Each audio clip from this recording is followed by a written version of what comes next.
put here, put it there.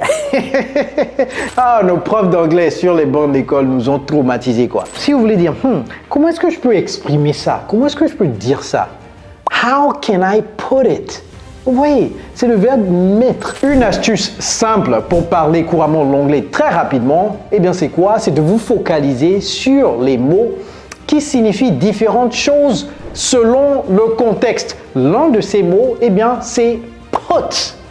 D'ailleurs, sur les bancs d'école là, est-ce que nos profs nous avaient dit qu'on peut utiliser put dans différents contextes? Tout ce qu'ils nous disaient, c'est quoi? Put it here, put it there. Mettez ça ici, mettez ça là-bas. Mais savez-vous que nous avons 6 différentes façons d'utiliser le verbe put, minimum 6. Aujourd'hui, après avoir regardé cette vidéo, les gens vous diront « Waouh !» Mais est-ce que vous avez été à l'école internationale de Kojo English? Alors prenez vos carnets de notes, nous allons apprendre énormément. Let's go!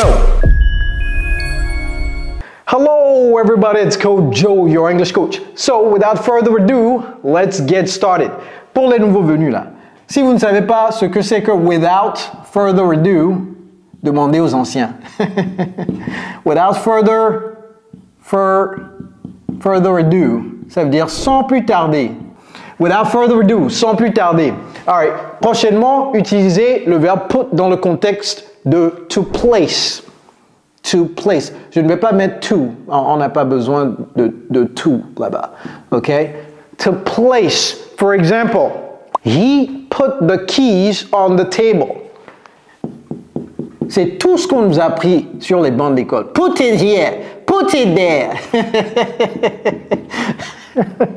Et l'accent également est très important. Si vous voulez améliorer votre accent, nous avons un programme d'immersion anglaise sur mesure pour les francophones comme vous. Nous avons déjà aidé des milliers de francophones à parler l'anglais avec un bon accent dans plus de 60 pays du monde. Ok? Donc, si vous êtes intéressé, dans la barre de description, il y a un lien. Cliquez sur le lien, remplissez vos informations et moi-même, je vais vous contacter pour vous en dire plus. All right? So, he put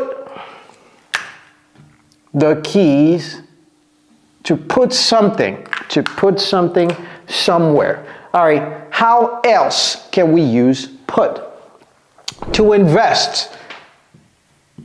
You can use put to mean. To mean veut dire pour signifier. To mean to invest. For example. Oh, ça, je vous ai donné ça au français. C'est il a mis les clés sur la table. J'ai dit mettre, n'est-ce pas? Put it here. Put it here. Put it there. Et ne dites pas put it here. Dites put it here. Put it here. Put it there. OK? Ah, nos profs d'anglais sur les bancs d'école nous ont traumatisés, quoi. She decided to put her money in stocks for the future. Vous allez apprendre également un mot ici. Elle a décidé d'investir son argent dans des actions pour l'avenir. Dans quoi est-ce que vous, là, vous investissez? Vous savez, dans notre programme, là, je pose toujours la question, si vous gagnez 1 million de dollars, souvent, pas toujours, mais je pose souvent la question, dites-moi en anglais, si vous gagnez 1 million de dollars, qu'allez-vous faire avec cet argent? Et les gens me racontent beaucoup de choses. Oh, je vais acheter ci, je vais acheter ça, en oubliant que le premier investissement, c'est en soi. Je dis toujours que l'investissement en soi est le meilleur investissement qui soit. Formez-vous. Formez la formation là. Parce que ce qui est dans votre tête, ça ira partout où vous êtes. Vous comprenez? Si vous achetez une voiture là et vous allez en France, et vous allez en Belgique, ou vous allez au Gabon, vous allez en Afrique du Sud, est-ce que ça va vous accompagner? Non. Vous comprenez? L'investissement en soi en premier. C'est pourquoi c'est très important. Si vous avez des lacunes en anglais, sacrifiez-vous. Sacrifiez-vous pour le maîtriser. Investissez en vous. Je dis toujours que si vous n'êtes pas prêt à sacrifier pour vos rêves deviendront le sacrifice. Ooh, if you're not ready to sacrifice for your dreams will become the sacrifice. All right? Donc, s'il faut aller quémander l'argent quelque part pour investir en vous dans notre programme ou dans un autre programme pour maîtriser l'anglais, c'est ça qu'il faut faire. All right? Very good. To invest. Elle a décidé d'investir son argent dans des actions, stocks, dans des actions pour l'avenir. All right?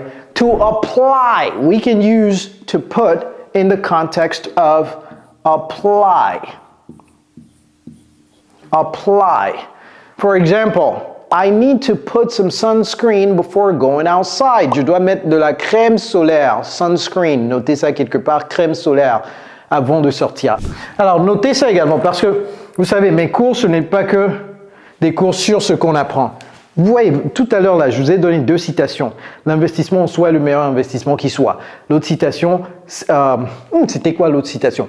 Si vous n'êtes pas prêt à sacrifier pour vos rêves deviendront le sacrifice. Donc, je ne m'attarde pas que sur le contexte du cours, mais j'étends ça un peu. C'est pourquoi les gens aiment la chaîne. D'ailleurs, est-ce que vous avez liké la vidéo déjà? Est-ce que vous l'avez balancé à vos amis? Est-ce que vous êtes souscrit à la chaîne même? Est-ce que vous avez activé la cloche de notification pour ne plus jamais rater mes vidéos? Faites ça très rapidement, ok? Donc ici, là, j'ai remarqué dans ma phrase qu'il y a quelque chose ici sur lequel nous, les francophones, nous trébuchons très souvent. Before plus le verbe à la forme ing. Avant de faire quelque chose, ce n'est pas before to do something, c'est before doing something. All right? Ne faites plus jamais cette erreur. To put some sunscreen. That means to apply sunscreen. Vous avez noté ça, n'est-ce pas? All right, the fourth way to use to put is to express. To express. Je vous ai dit de prendre note. Without further ado, les Américains adorent cette expression, to express. He put his feelings into a letter. Est-ce que les gens écrivent même des lettres? A letter. Ce n'est pas letter, non, letter. La prononciation est très importante, ok? Donc, si vous avez des soucis de prononciation, vous savez où nous trouver. Il a exprimé ses sentiments dans une lettre, ok? D'ailleurs, je viens de penser à une autre phrase très rapidement pour signifier to express. Par exemple, si vous voulez dire, comment est-ce que je peux exprimer ça? Comment est-ce que je peux dire ça? How can I put it? Vous voyez, c'est le verbe mettre, put. How can I put it? Comment est-ce que je peux exprimer cela? All right, you can also use put to mean to assign. C'est comme ça que ça se prononce. Assign. Assign. J'ai pas dit assign, non. Assign. To assign. For example, the teacher put me in charge of the group project. Le professeur m'a assigné la responsabilité du projet de groupe. The teacher put me in charge of the group project. The teacher put me in charge of the group project. Vous voyez comment je prononce le professeur? J'ai pas dit chicha. L'anglais, c'est pas violent. Chicha. Non, c'est teacher. The teacher put me in charge. Pas vous ne dites pas ça, mais c'est vos amis. Il faut leur dire de venir suivre les vidéos sur la chaîne, ok? Ce n'est pas charge. In charge of the group project. All right, and the last one is to entrust. C'est quoi to entrust? On va voir ça tout à l'heure. To entrust. Wow. Ça là, est-ce que vous avez jamais vu ce verbe? To entrust. All right. First, let me make the example and then you can determine what it means. All right. She put her trust in him, hoping he would succeed. Ah, ça, c'est pas to success. C'est to succeed. J'entends également très souvent cela de la part de nous, les francophones. Elle lui a confié sa confiance. Confier une confiance. Est-ce qu'on peut dire confier une confiance? Espérant qu'il réussisse. Qui peut mieux dire ça dans les commentaires pour moi? Elle lui a confié sa confiance. Elle lui a donné, elle lui a légué sa confiance. Oui, je pense que c'est mieux, n'est-ce pas? Aidez-moi en commentaire. Elle lui a confié ça. C'est une tautologie, ça, n'est-ce pas? Mais vous comprenez, donner votre confiance à quelqu'un. To entrust the person, to put your trust in the person, to put your trust in the person. She put her trust, okay, in him, hoping he would succeed. En espérant, ou bien tout en espérant qu'il réussirait. Take a screenshot, everybody. Oh, now you have 6 different ways to use the verb put. Si vous aimez cette vidéo, c'est sûr que vous allez également aimer celle-ci. Alors cliquez ici immédiatement pour la regarder. It's Coach Joe, your English coach. Take care, guys.